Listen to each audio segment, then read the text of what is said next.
Ustedes que vinieron a esta parroquia La Ascensión del Señor, en este quinto domingo de Pascua hemos leído el Evangelio de San Juan en el capítulo 13, versículo del 31 al 35, y yo simplemente me quisiera quedar en esta última parte que dice: amaos los unos a los otros como yo os he amado. La señal por la que todos reconocerán que sois discípulos míos es que se amen mutuamente. El Evangelio de Juan se escribió alrededor del año 90 al 100. Jesús muere y resucita alrededor del año 30. Es decir, que después de unos 60 o unos 70 años se escribe el Evangelio de Juan. ¿Y por qué se consigna en este capítulo 13 esta recomendación de Jesús?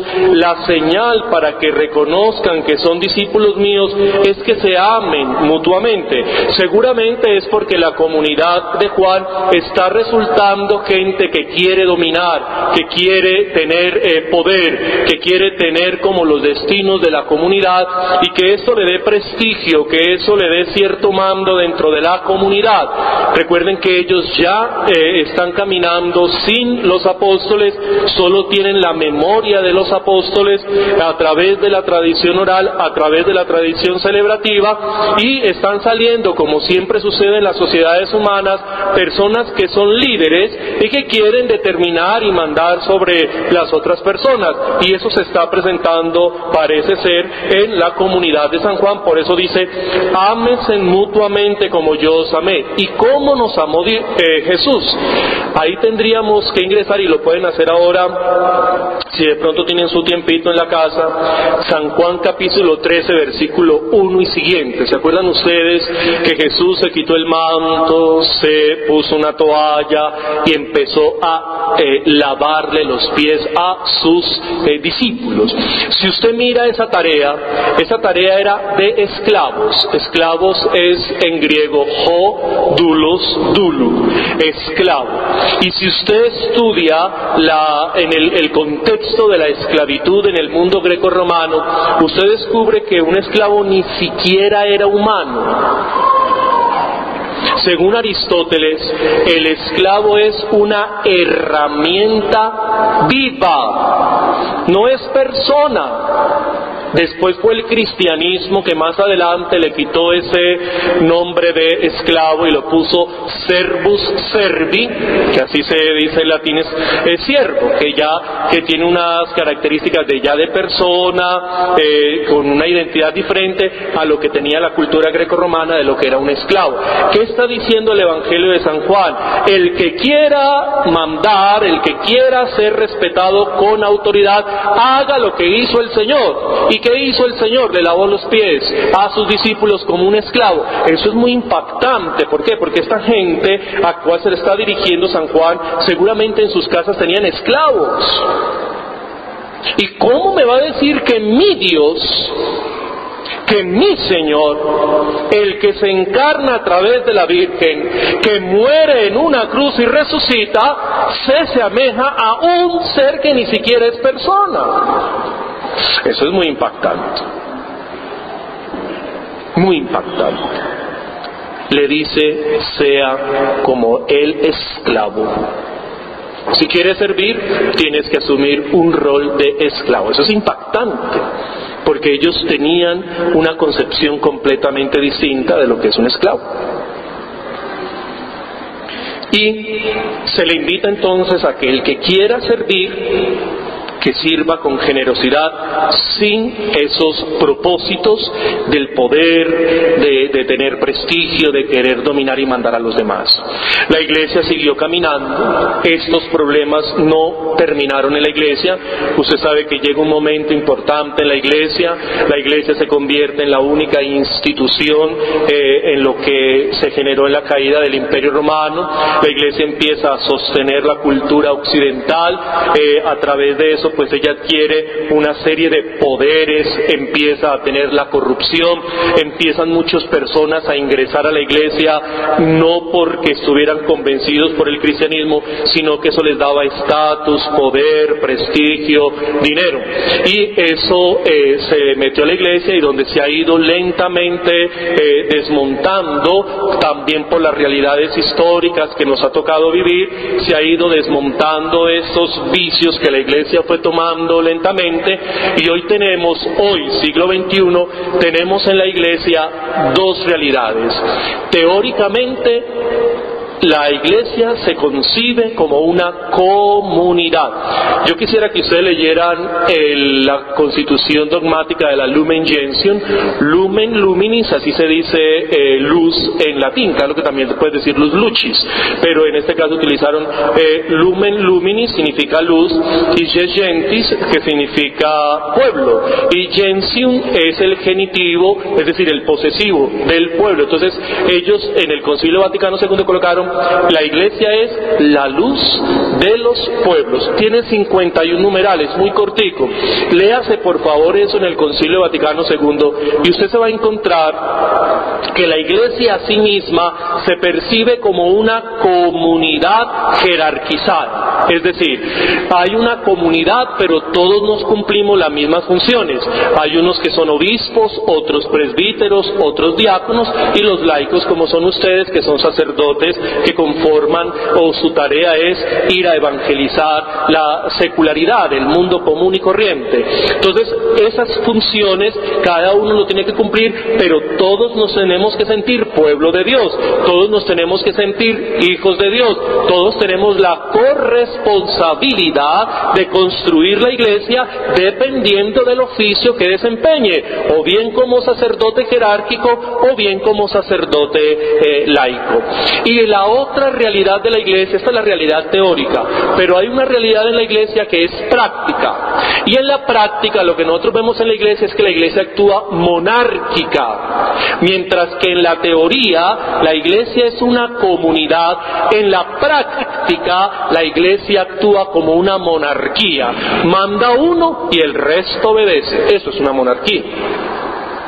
Entonces, mientras la iglesia se concibe a sí mismo como una comunidad, la gente que conformamos la iglesia nos comportamos como unos monarcas, y como si esto fuera una monarquía, y la iglesia no es una monarquía. Hace rato que la iglesia dejó ese pensamiento.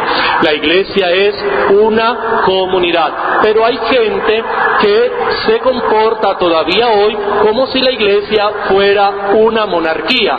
Aquí mando yo, aquí se dice lo que haga yo, porque yo soy aquí el fulano de tal, y punto. Esa es una monarquía. Entonces encontramos obispos que se sienten pues como príncipes, encontramos sacerdotes que se sienten pues, mejor dicho, más altos que Dios. Encontramos, por ejemplo, personas, la señora en una parroquia que quiere ser la párroca, el consejo económico, el consejo pastoral que quieren ser los párrocos, entonces que aquí mandamos nosotros, y por eso hay parroquias que hay que cambiar los sacerdotes cada 15 días porque no les sirve. Y no les sirve es porque usted no hace lo que yo digo, porque aquí mandamos nosotros, porque aquí se hace lo que nosotros digamos, es que nosotros aquí llevamos yo no sé cuántos años, es que esto lo hicimos nosotros, ¿Ve? Esa es la monarquía. Entonces, mientras que la iglesia se siente una comunidad, hay gente que busca la iglesia para adquirir poder, para adquirir riquezas, para adquirir prestigio. Hay gente que hace carrera dentro de la iglesia, no por vocación, sino que buscan ser reconocidos, que se les respete, adquirir dinero, adquirir títulos, adquirir un poder sobre los demás. Tenemos el mismo vicio que está diciendo San Juan 13, 31, 35. Y lo que nos están invitando, lo que se nos implica hoy, la misma iglesia nos lo dice en sus documentos, y precisamente don Walter también me hacía caer en cuenta me citaba el Salmo 49. ¿Y qué cita ese Salmo 49? Pues que por mucha plata que tengamos, por muy preparados que seamos, por muchos idiomas que hablemos, pues de todas maneras vamos a morir como la persona que no tiene educación, que no tiene cultura, que no tiene dinero. Es decir, por mucho que usted hable idiomas, por mucho que usted se prepare, por mucho que usted se capacite, no lo hace más la persona sencilla, sin dientes, inculta. Es lo mismo, te va a dar pecueca, te va a dar mal aliento, te vas a enfermar de la gastritis, te va a dar cáncer, vas a tener que irte a un hospital porque de pronto no te mueres rápido, y entonces te va a tener que cambiar los pañales un enfermero o enfermera que ni siquiera es nada contigo. Y entonces, ¿dónde quedó el estudio? ¿Dónde quedó tus idiomas? ¿Dónde quedaron tus pinches? ¿Ve? Y lo mismo le pasa a la señora que no tiene un peso, que atiende el CISBEN, también igual. Se va a enfermar igual, un enfermero le va a cambiar los pañales, igual. ¿Ve? Eso está en el Salmo 49, y eso es lo que nos está diciendo San Juan: el que quiera ser grande, sirva. Pero para servir tenemos que ser personas muy preparadas, por eso tenemos que leer mucho, por eso tenemos que estudiar mucho, por eso tenemos que aprender mucho, porque el servicio tiene que ser intencional, el servicio tiene que tener una intención. Yo no puedo servir con buena voluntad, yo tengo que servir con una intencionalidad. Por eso tengo que leer, capacitarme, tengo que estudiar, tengo que conocer el entorno donde me muevo.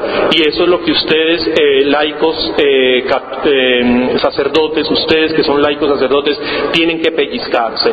No pueden acostumbrarse a venir a una misa, no pueden acostumbrarse simplemente a cumplir el compromiso dominical.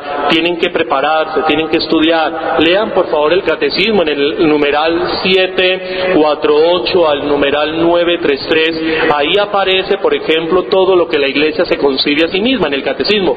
Si no tienes este documento del Concilio Vaticano II, que lo puedes buscar por internet, pues también lo puedes leer en el catecismo 748-933, donde la Iglesia se percibe a sí misma como una comunidad y todos somos corresponsables. Por eso ustedes tienen que reaccionar. Ustedes no están para que los manden ni les digan qué hacer, sino que sean personas que junto con nosotros los sacerdotes jerárquicos caminemos en la construcción, sin esperar de que yo mando aquí se hace lo que yo diga. No, sino que todos vamos caminando y los unos van poniendo las cualidades, otros tienen otras cualidades, también las ponen en su servicio, y si de pronto tú pudiste estudiar, pues nos puedes ayudar en esto.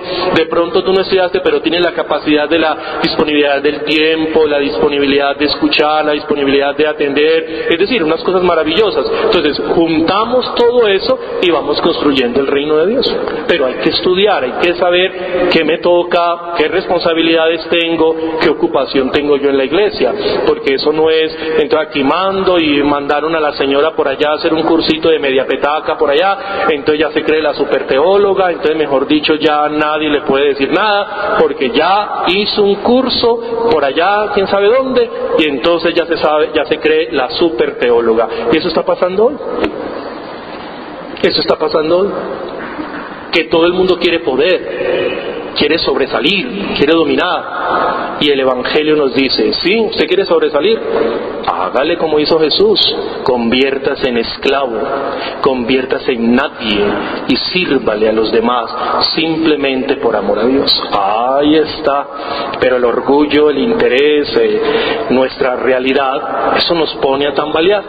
Por eso el reto está, y nosotros tenemos que ser muy valientes, porque tenemos una iglesia que se concibe de una manera dentro de los textos, pero en la práctica se maneja como una monarquía, y nosotros no somos monarquía, nosotros no le obedecemos a una persona, nosotros somos una comunidad donde reconocemos que hay diferentes roles.